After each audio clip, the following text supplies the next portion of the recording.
Moi, j'ai vu que tu travaillais pas mal avec Joey Star. Mhm. J'ai l'impression que vous avez une bonne relation parce que j'étais tombé sur un article où justement on parlait de Joey Star mais aussi de toi. Mhm. Donc je pense que ça a mis un peu la lumière sur toi. Ouais. Est-ce que tu peux nous expliquer assez rapidement la relation que tu as avec lui musicalement ou c'est quoi?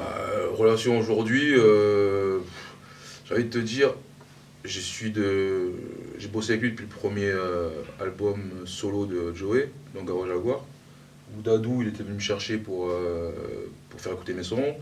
Il avait pris un son et derrière, bonne relation, et la vie fait que, on a travaillé ensemble, on a fait Gomaniac ensemble, Mamie Blue, tout ça, tu vois, la reprise. Et là on bosse sur le prochain album. Après les relations, j'ai envie de te dire, c'est des rappeurs. C'est des rappeurs, les relations se dégradent, ça va pas, tu fais en fonction des humeurs des gens, de leur folie, un peu de tout. Donc, je veux dire, les rappeurs, il y en a beaucoup qui sont cassés quand même dans la tête. Il y en a Ouais. beaucoup qui ont un pet au casque. Et c'est dommage parce que moi, je me retrouve en bon terme avec plein de producteurs, des musiciens, que ce soit guitaristes, bassistes. Je m'entends mieux avec eux, limite, que les rappeurs. Parce que les rappeurs, ils sont fous. Les rappeurs, ils ont des problèmes d'ego, ils ont des problèmes de tout. Tu vois. Donc, toi, quand tu travailles avec eux, en vrai, faut prendre sur soi. Mais quand t'as plus envie, tu vois. Ouais. Quand c'est trop, j'ai envie de te dire. Et c'est le problème des artistes français, enfin des artistes, des rappeurs. Tu vois. Et même pour pouvoir parler avec des rappeurs, d'autres rappeurs, Mhm. on est tous d'accord. Le problème, c'est que avoir une mentalité comme ça, euh, on sera toujours considéré comme une sous-culture, musique de merde, musique de Zoulou. Parce que déjà, les acteurs hip-hop qui ont la lumière sur eux, ils sont pas sérieux. Ils sont pas professionnels, c'est trop amateur. Je peux te sortir mais 1000 points négatifs sur le projet. Franchement. Ouais. Alors que tu vois, dans le hip-hop, t'as la danse, le graphe, le DJing et tout. C'est encore autre chose. Exactement. Les mentalités sont différentes, tu vois. Exactement. D'ailleurs, c'est là-dessus que je voulais rebondir parce que tu es aussi DJ. C'est un problème aussi que j'ai relevé là, dans ma série Pourquoi le rap français va mal aujourd'hui. Le fait que le DJ ne soit pas suffisamment aussi mis en avant, alors que le DJ, c'est le La premier base. média du rap. C'est la base. Voilà, c'est la base du rap. Et donc toi, est-ce que tu peux nous donner un peu ton avis là-dessus? Pourquoi? Bah, DJ, c'est vrai que quand le hip-hop est arrivé dans les années, tu vois, 80, c'est vrai que c'était un haut-parleur. Tu vois. Les mecs comme Dynasty et d'autres ont fait que ça a été un haut-parleur pour tous les rappeurs qui sont arrivés après. Parce qu'il y avait des compiles, parce que les DJ avaient des émissions de radio, écoutaient, donc tout le monde se battait pour avoir leur morceau joué en playlist et tout, tu vois. Ouais. Aujourd'hui, moi je suis DJ, mais je dis même plus que je suis DJ. Parce que je trouve que ça a perdu de sa valeur. Limite, pour moi, c'est la honte. Franchement, il y a tellement de DJ pourris qui représentent mal le milieu, que ce soit dans les soirées, dans les clubs, mixtape, tout ce que tu veux, que je m'appelle Kim Fu, je m'appelle pas DJ Kim Fu. Parce que je trouve que maintenant, c'est un côté. Connotation négative, quoi. Connotation négative au truc, alors qu'à la base, être DJ, quand t'as commencé, c'est la classe, quoi. Tu vois, tu dis putain, c'est beau, je suis DJ et tout. Putain, mais aujourd'hui, je le dis même plus. Parce que tout le monde le dit pour rien. Tout le monde le dit pour rien, tu vois. Donc, j'y dis, attends, ça c'est. Et le truc, c'est que aujourd'hui, c'est plus un haut-parleur DJ. Ça peut l'être dans les clubs. Parce qu'on a toujours la même mise sur les clubs, on peut jouer ce qu'on veut. Exactement. Mais aujourd'hui, il y a Internet. À l'époque, quand ça a commencé, c'était un média. Tu vois, tu jouais le son dans les radios, tu jouais dans les soirées, tout ça. Aujourd'hui, pourquoi un artiste, il a besoin d'un support DJ? Il a Facebook. Moi, je pense quand même que le DJ, il reste toujours assez important parce que... Je dis pas qu'il n'est pas important. Il est important, mais il est plus utile comme à l'époque. Ouais, bah parce que en parlant de ça, moi, un gros problème que j'ai personnellement au niveau des DJ en France, en tout cas quand moi je vais dans les soirées hip-hop, j'entends pas de rap français. C'est que du rap US. Très peu, ouais. Alors que, voilà, au départ, je pensais que c'est parce que les rappeurs français n'étaient pas capables de faire des sons pour les clubs. Mais après, en écoutant un petit peu, j'en ai vu quand même quelques-uns qui étaient capables de le faire. Ouais, ouais. Et je pense que les clubs, c'est aussi une des bases. En tout cas, aux États-Unis, moi, de ma propre expérience, j'ai entendu des sons qui ont commencé là-bas. Ouais, ouais. Et aussi les Les clubs. États-Unis, Voilà. leur culture. Mais il faut que ça change. Il faut que ça change parce On a que 10 ans de retard, peut-être même 20. parce qu'il faut que en club aussi, la force des clubs, c'est que déjà les sons ils passent plusieurs fois et c'est aussi un sentiment. C'est-à-dire que moi, il y a des morceaux, le dernier morceau des petits jeunes qui sont avec Mike Mill Made It, là. J'ai oublié leur nom, quelque chose meurt là. Ouais. Ils avaient fait un son, quand je l'avais écouté sur internet, j'avais pas aimé. J'ai écouté en club. Voilà, j'ai écouté en club, c'était une autre vibe, etc. Donc après, je me suis dit, ah ouais, mais en fait, le son il est trop lourd. Ouais. Donc le club, c'est vraiment encore très important. Donc, Mais il y a que là, où le DJ il prend sa place aujourd'hui. Je trouve que c'est que dans le club. ouais, Radio un peu pour ceux qui ont des émissions et tout Ouais. ça, tu vois. ouais. Mais c'est vraiment le club parce qu'après, maintenant avec tous les réseaux sociaux et tout ça, on n'est plus le haut-parleur, il n'y a plus de. Tu vois, c'est vite fait. Ben, après, moi, je voulais bien parler de la mixtape que tu as sortie récemment sur l'histoire du rap français. Très bonne mixtape d'ailleurs. Merci, ouais. Je pense que j'ai pas eu les chiffres exacts, mais ça m'avait l'air d'avoir plutôt bien marché quand même. Ouais, des fois j'ai eu. Là, je suis peut-être à 20 000 écoutes. Donc, Ah ouais, c'est quand même, c'est pas mal. Non, ça a été Et- retweeté, tu vois, ça a été bien partagé et tout, c'est cool. Et justement, ça prouve que si par exemple les artistes qui étaient dedans avaient parlé aussi de la mixtape, je pense que ça allait encore plus exploser et les gens ils Il y en allaient a qui peut-être l'ont fait, attendre. mais c'est vrai que avec le panel d'artistes que j'ai mis, c'est clair qu'il y a même pas la moitié qui a, tu vois, qui a partagé le truc. Mais il y a des mecs qui l'ont fait, D'accord. tu vois, il y a des mecs comme Hulk Henry, Ouais. il y a qui, il y a du Zoxy, j'ai même un mec de Méloman qui a retweeté, tu vois, il y a des mecs même à l'ancienne et tout, ils ont D'accord. retweeté, je crois, le mec de 113 aussi qui ont retweeté. Non, il y en a qui ont, tu vois, ça fait effet boule de neige. Ouais, alors voilà. Alors après, c'est clair que, à la base, quand je l'ai fait, je me suis dit peut-être qu'il y a un truc à faire même en maison de disque, en Ouais. label, ou tu vois, peut-être la proposer Bien et sûr. en faire une vraie compile et tout. Bien sûr. Mais trop compliqué, parce que les droits, t'imagines, j'ai mis, je sais pas, j'ai mis 2 heures de 150 morceaux. Ouais. Pour avoir les droits, c'est une galère. Donc si c'est pour faire au final une mixtape qui dure 1 heure et mettre 30 morceaux juste quand il y a les droits, non. Là, le but, c'est de raconter une histoire. Ouais. Vraiment du début à l'année 2000, tu vois. Ouais. C'était pas juste faire ma playlist, moi que je kiffe. Là, c'est D'accord. vraiment un mix chronologique, c'est-à-dire que j'ai commencé des premiers morceaux qui sont sortis jusqu'aux années 2000 avec les morceaux qui ont marqué plus ou moins l'époque. Alors ouais, forcément, il y a des morceaux que j'ai pas mis ou que j'ai oublié, mais parce qu'il y a trop de monde. Bien sûr. Et puis c'est pour moi les morceaux qui m'ont touché, qui m'ont marqué. Mhm. Tout le monde trouvera des morceaux différents, d'autres artistes qui disent ah ouais, moi c'est ma jeunesse, ouais c'est la tienne. Moi c'est moi qui fais la mixtape, donc tu vois, je mets les morceaux phares du truc.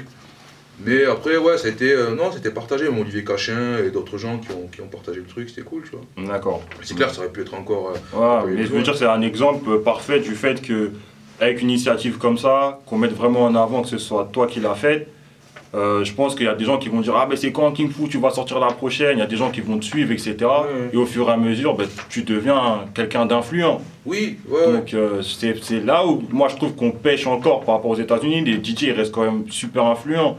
T'as Ouais. Funk Master Flex, t'as DJ Drama. Si tu prends aujourd'hui un artiste qui fait une mixtape avec DJ Drama, ben, les gens ils vont écouter parce qu'ils se disent Parce que que c'est DJ validé. C'est validé. Ouais, ouais. Et donc ça c'est un peu dommage que ça manque. Ici, Ouais, ça je pense. manque, mais je sais pas pourquoi, je crois que c'est... Et puis c'est pas parce que j'ai fait cette compile, Mhm. tu vois, que derrière j'ai fait un truc et que ça va avoir autant de vues. Ouais. Parce que là, c'est un côté nostalgique, tu Ouais, vois. non, totalement, ouais. Les gens, ils ont... Surtout les Français, ils sont grave nostalgiques. Ouais. Tu remets un peu de truc à l'ancienne, ça y est, ça... tac, ouais, c'est moi, c'est ma jeunesse, c'est mon truc, tu vois. Donc c'est pour ça aussi, si j'avais fait Et c'est pour ça, même quand tu m'as dit, ouais, ce serait bien de faire 2000, 2014, j'y ai pensé. Mhm. Mais déjà, ça n'aura pas le même impact. Et puis, il y a trop de trucs. Ouais. T'imagines qu'en 80, je sais pas, en 86, 87, jusqu'à 90, il y avait peut-être 2 albums par an. Ouais, ouais, Dynasty, Aya, MC Solar, ça Ouais. tourne autour de 3-4, tu vois. ouais. Alors aujourd'hui, commence en 2002, mais putain, mec, t'en sors même pas. Ouais, c'est Tu clair. regardes tous les albums, tous les artistes, et j'ai été obligé de mettre des morceaux de merde, et des trucs que j'ai même pas écoutés, donc Ouais. ça va pas me représenter, donc je D'accord. sais pas. D'accord, je vois. Ouais. Mais moi, je suis d'accord hein, au niveau nostalgique, parce que même moi, je le ressens aujourd'hui. Bon, je suis mi-vingtaine, mais je commence déjà à me sentir un peu vieux par rapport à ce que j'entends aujourd'hui. Et c'est vrai que quand j'entends, moi, je suis plus de la génération 2000, 2005, par là. Quand j'entends des morceaux de cette époque-là, ben, ça me fait quelque chose. Bah oui, Donc c'est comme dans 15 ans, le rap old school, ce sera les maîtres Gims aujourd'hui. Ouais. D'ailleurs, les mecs, dans 15-20 ans, quand ils vont écouter Bella, ils vont dire oh putain, ah, c'est toute ma jeunesse, écoute le rap old school, le rap d'avant. Ouais. Parce que c'est sa vie, c'est sa jeunesse. Le mec Ouais. qui est né dans les années 2000, tu vois, c'est forcément, tu vois. Nous, moi je suis né en 82, donc forcément, tout ce qui était entre 90 et 2000, c'est quand j'étais pile ado, et donc quand je commençais à breaker, tout ça, j'écoutais en boucle. La clica, tout ça, laisse tomber.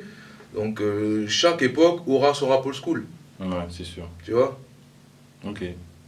Bon, ben, juste pour conclure un petit peu, je pense que ce qu'on s'est compris, c'est qu'il y a vraiment un manque de relation entre les beatmakers et les rappeurs. Ouais. Et que si on veut évoluer, il faut qu'il y ait une meilleure collaboration entre les deux. En tout cas, moi, je bosse avec des artistes avec qui je m'entends bien et avec qui, justement, j'ai de bonnes relations. D'accord.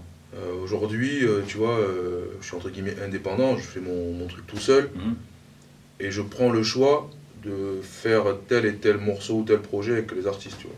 Il y a des artistes qui m'ont contacté, et ça m'intéresse pas. Ouais. Parce que si t'as beau être qui tu veux, si la base du truc, c'est l'échange, tu le fais pas, ça m'intéresse pas. Ouais. Je t'ai dit, moi, on m'a déjà demandé des sons, juste envoyés par internet, et puis ça s'arrête là. Moi, je veux réaliser les titres. Bien sûr. Moi, c'est pas, je te donne un son, et tu fais ce que tu veux, tu chantes, tu racontes ta vie, tu fais ce que tu veux. Non, non. Moi, j'ai fait le son, quand j'ai fait le son, je suis dans une vibe. Écoute ce que j'ai à te dire. Tu prends pas, mais écoute au moins ce que j'ai à te dire. Écoute dans quelle vibe j'étais quand je l'ai fait, les idées que j'ai eues de mélodie, de thème, tu vois. Et c'est bon pour le morceau et pour l'artiste, c'est enrichissant. Au lieu d'avoir un cerveau, t'en as deux. Ouais. Mais vu que ça se la raconte, il y en a qui préfèrent leur cerveau plutôt que le cerveau du mec qui a fait le son, du mec, même des fois l'ingé, il a des idées, tu vois. Ouais. Donc ces mecs-là, moi je dis ça m'intéresse pas, tu vois. Et D'accord. c'est pas comme ça qu'on bosse au state, tu vois. Tu regardes dans la vidéo, tu sais la vidéo de Jay-Z là, Black, je sais plus quoi là, où il va voir tous les producteurs et tout ça là. Ah, ça me dit rien. Quand il a sorti le Black Album là, Ok. il a fait une vidéo, tu le vois voir Pharrell, Timbaland et tout. Le mec il prend Ah son jet, oui, tu vois. ouais. Le mec il prend son jet, il va voir Timbo dans son studio. Ouais. Ah Jay-Z, ça va? Tac. Vas-y, fais-moi écouter les sons. Là, là. Vas-y, je te fais écouter. Mais le mec il est là, il a fait le déplacement. Ouais. La démarche c'est pas la même. Ouais. Tu vois, quand l'artiste il veut le son, il se déplace, il vient, il écoute. On écoute plein de trucs et on discute, tu vois, on parle musique. Ici, c'est même pas l'artiste qui te parle. Envoie-moi un mail, envoie-moi 10 sons. Quand tu as fait 200 sons dans l'ordinateur, il faut lui envoyer 10 sons, t'envoies lesquels? Ouais. Donc toi, tu dis, bon alors attends, lui, il a fait ça, aujourd'hui, il fait ça, et je pense qu'il kiffe ça. Ok, alors moi, j'ai ça comme son, ça comme son. Donc tu vas essayer, mais s'il faut, lui, il veut un truc différent de ce qu'il a fait. Bah, t'as 8 chances sur 10 que ce que tu envoies, c'est pas bon. Parce que tu vas envoyer par rapport à ce que tu connais de lui, sa couleur musicale. Mais s'il faut, lui t'appelle justement pour un truc, il veut un truc différent.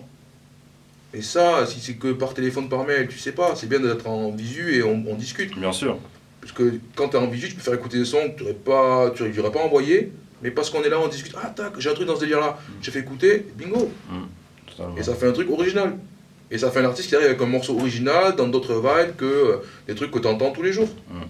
Et ça, c'est la base de ça, c'est juste l'échange, tu vois, et la démarche, et le respect de l'autre en fait. Bien sûr. Tu respectes le producteur, tu respectes le mec qui fait le son et tout, tu fais la démarche d'aller le voir et de s'intéresser à son univers et voir ce qu'il a. Et moi, j'ai plein d'artistes qui viennent, ils me disent, vas-y, fais-moi écouter les sons que tu as fait en 2005 même. Donc Kerry m'a dit ça. Ouais. Moi, j'ai des nouveautés tout le temps, je fais des sons tous les jours, donc forcément, mon nouveau son efface un peu l'autre, tu vois. Il dit, fais-moi écouter ce que tu as en 2005. On fait écouter. Et des fois ça prend. Ah ouais, mortel la vibe, je retouche avec les sonorités d'aujourd'hui, je change les trucs et tout, avec ma nouvelle oreille et tout ça. Et puis c'est cool. Tu vois. Ok. Mais des mecs comme ça, c'est. Il y en a, mais j'ai l'impression que c'est rare. C'est rare. Ok. Ok, bon ben c'est bon pour moi. Juste dernière chose, est-ce qu'il y a des futurs projets, des choses dont tu aimerais parler? Ouais, C'est ouais, genre. là, je suis album de Joey, là, qui est en cours. Hulk Henry, avec qui je Ouais. travaille là. Lorco City aussi, avec qui je bosse en ce moment. Don Choa aussi, pour en préparer les trucs. Tout ça, ça va être pour 2015. Et puis, moi, chez mon projet, justement, je prépare mon album, multi-artiste, avec des gens de divers univers, qui viennent de la pop, du rock, du rap. Faire un 10 titres avec vraiment la crème de la crème, pour moi en tout cas.